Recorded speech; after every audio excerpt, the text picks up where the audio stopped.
Hello. Come right on in. You're at Father Fish. Nice to have you with us. The music and the video from Aquatic Conquest that we used this morning, the second half of his Halloween special, I thought was appropriate because it portrayed very vividly exactly what our political season is all about.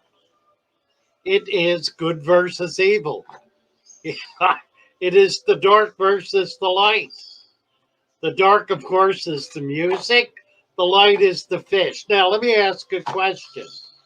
Is there anyone who believes that their aquarium, their fish, not some individual terrorist, but their fish in general, their community of fish, their aquarium, their fish room, is in any sense dark and foreboding?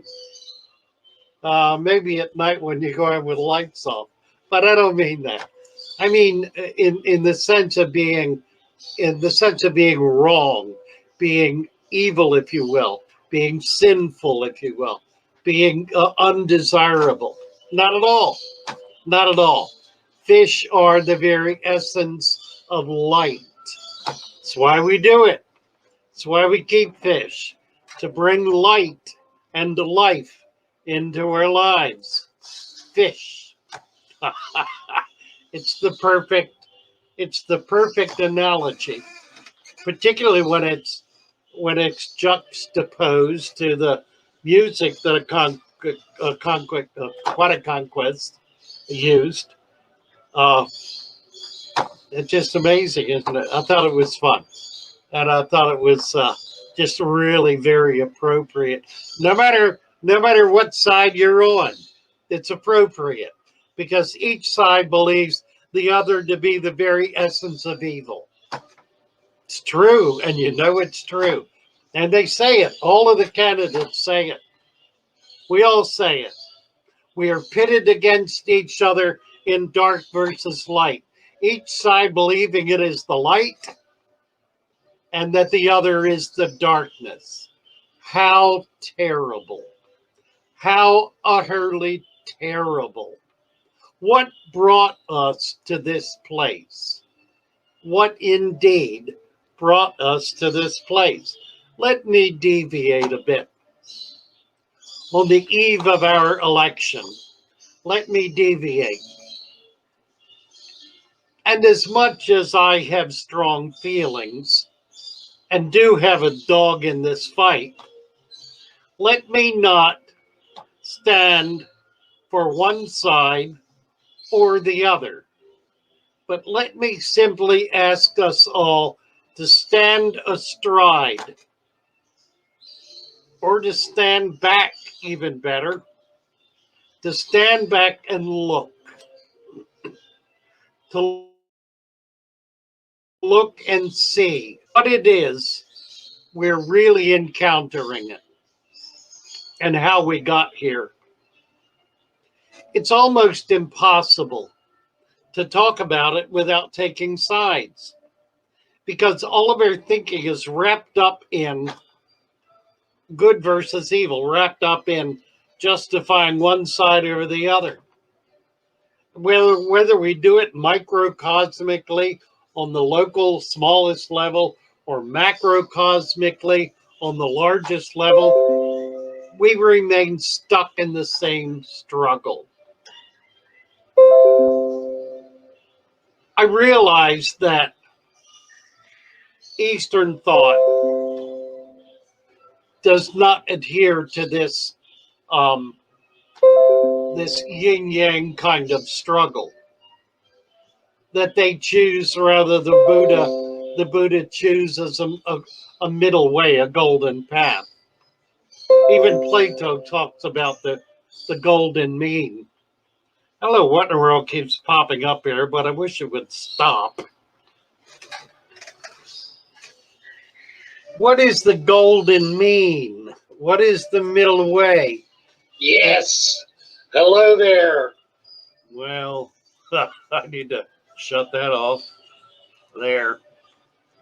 What is the golden mean? What is the middle way, the middle path in our current struggle?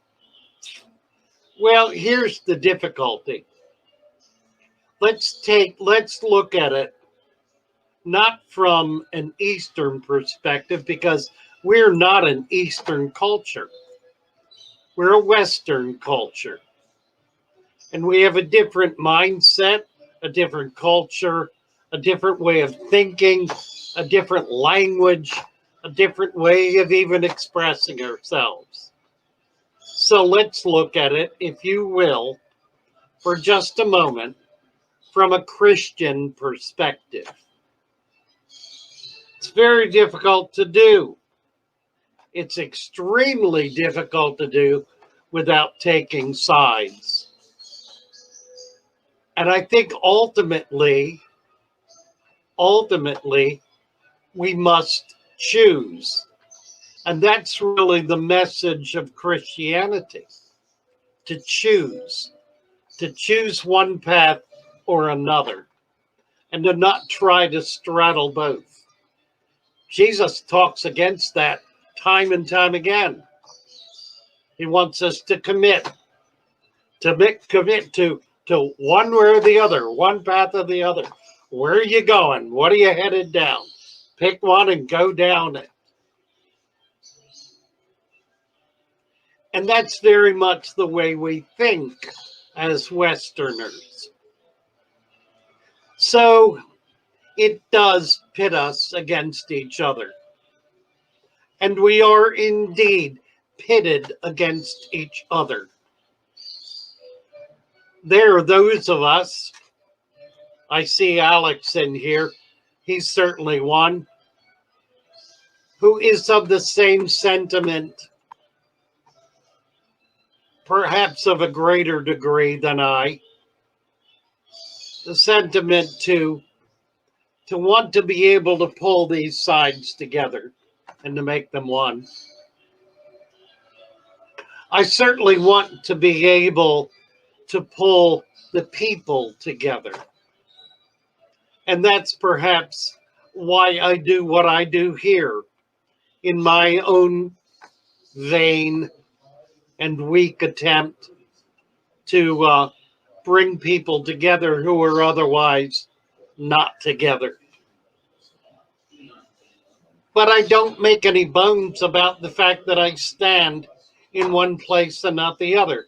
I stand for one way and not the other. Yet I wish to convince the other side of the justice of the way I have chosen. Now, here's the issue. We must, it seems to me, if we are to be a genuinely free people, and a genuinely rational people, and a genuinely good people, we must have this conversation openly, assertively, dynamically, without violence, without hatred, without contempt, without bitterness, without even acrimony. We must have this conversation with each other openly, aggressively, dynamically, with no desire to hurt the other person, but with a very strong desire to see to it that we speak to our beliefs as clearly and as strongly and as vigorously as possible, and let reason, let justice, let mercy stand in the breach. And let us come together on that. Let us stand together on that. That we will fight for our cause. But we will fight for it in the arena of conversation, of talking with each other, not of anger and hatred. For anger and hatred have no place in our cultural life.